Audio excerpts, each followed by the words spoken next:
The second basis is the declared policy of the United States. And you will recall that in the late 1990s, Congress, by an overwhelming bipartisan vote, declared it to be the policy of the United States to remove Saddam from power. That was a legitimate vote under our system, and that's what we did.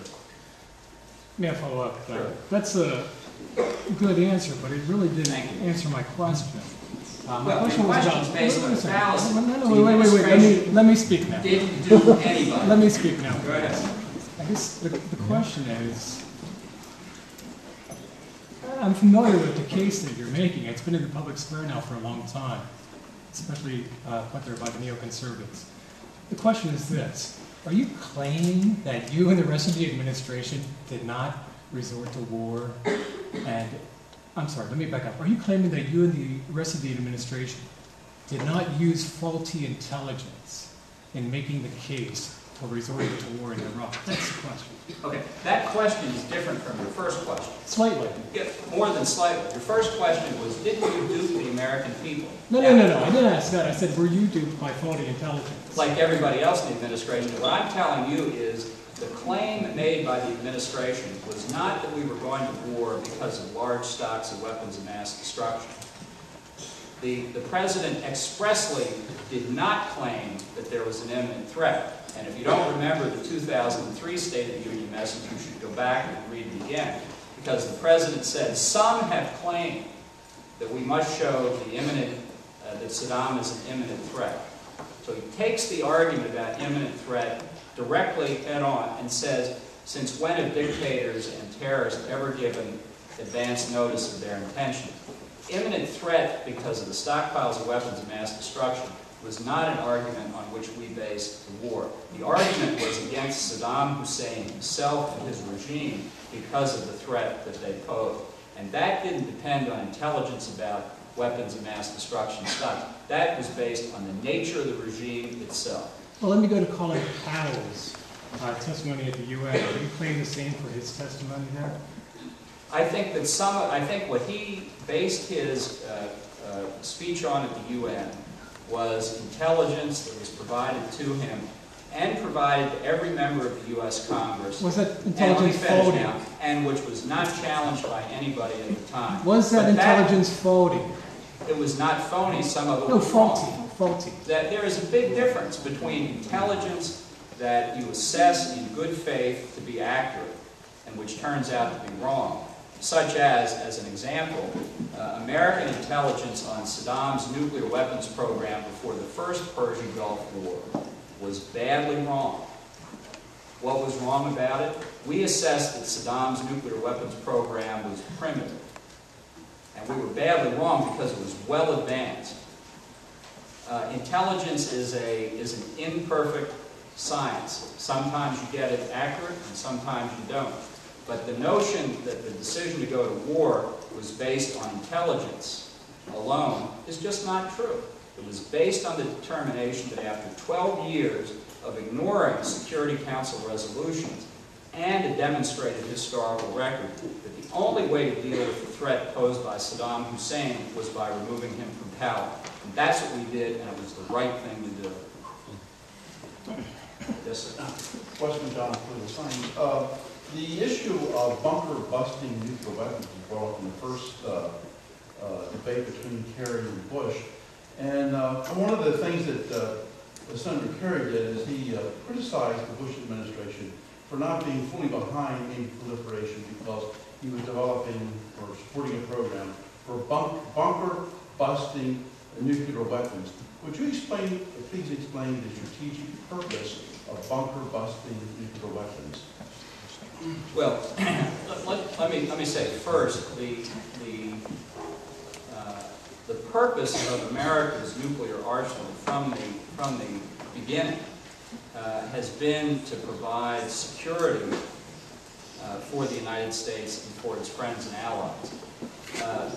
That remains the purpose of the nuclear arsenal, and it is the responsibility of any president to make sure that that arsenal is both safe and reliable. Safe so that the weapons don't go off when you don't want them to, and reliable, so that if we are ever faced with the unfortunate circumstance that we have to use them, that they work. Now, having achieved the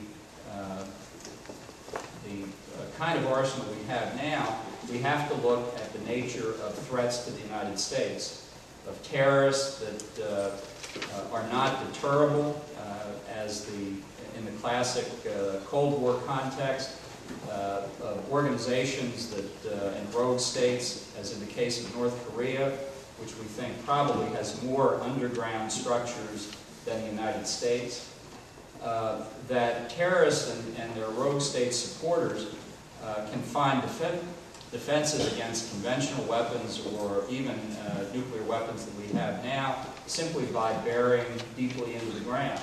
If you believe that terrorists and rogue states should be immune from the protection of our own defenses, then you probably don't believe there's any reason to develop techniques, whether conventional or nuclear, to get to their hideouts, to deny them the sanctuaries that they seek. All that we have done is authorize research into ways in which existing nuclear warheads can be used in a way that makes them effective against what we call hardened and deeply buried targets. That is to say, to take weapons that already exist and penetrate the defenses that we fear terrorists and rogue regimes have undertaken. And that is the strategic purpose behind it, and nothing more than that. Yeah. Fletcher McClellan, Political Science Department. I'm very happy to hear, all the efforts that the Bush administration is taking to interdict materials that could lead to weapons of mass destruction, dealing with the terrorist threat, and so on. And also the talks that are going on in North Korea and other places. But I guess I'm wondering whether your efforts would have been more effective without the war in Iraq as opposed to what we have now. I guess my question really is, has the war in Iraq advanced the cause of arms control, or has it somehow been an obstacle if many in the world think that it was conducted, preemptive war was conducted to eliminate or to find weapons of mass destruction? None have been found. Hasn't this really discredited the whole idea of preemptive war as a strategy? Couldn't your efforts have been enhanced without this war? No, I don't think so. I think the war in Iraq has had two significant consequences. The first is it has eliminated Saddam Hussein. Never forget, this is a man, and there's nobody in this room who can contradict this, who ordered the use of chemical weapons against his own citizens, as well as against the Iranians, who was fully capable of utilizing weapons of mass destruction, who until the Israelis bombed the Osirak reactor outside of Baghdad, well before the first Persian Gulf War, was well on the way to creating a nuclear capability. So in the new Iraq that will emerge after elections, one thing you can be sure is Saddam Hussein has been eliminated as a threat, and that is a significant step forward. But there's another clear piece of evidence as to what the effect of Iraq has been, and that's in Libya, which for years has been pursuing nuclear, chemical, and biological weapons capabilities, and which in December of last year gave up its programs to acquire those weapons, based on three specific facts. The first was that weeks before, just weeks before the onset of military operations against Iraq, Gaddafi approached the British and said, I can see what's happening, what's about to happen in Iraq. I want to talk to you about avoiding that.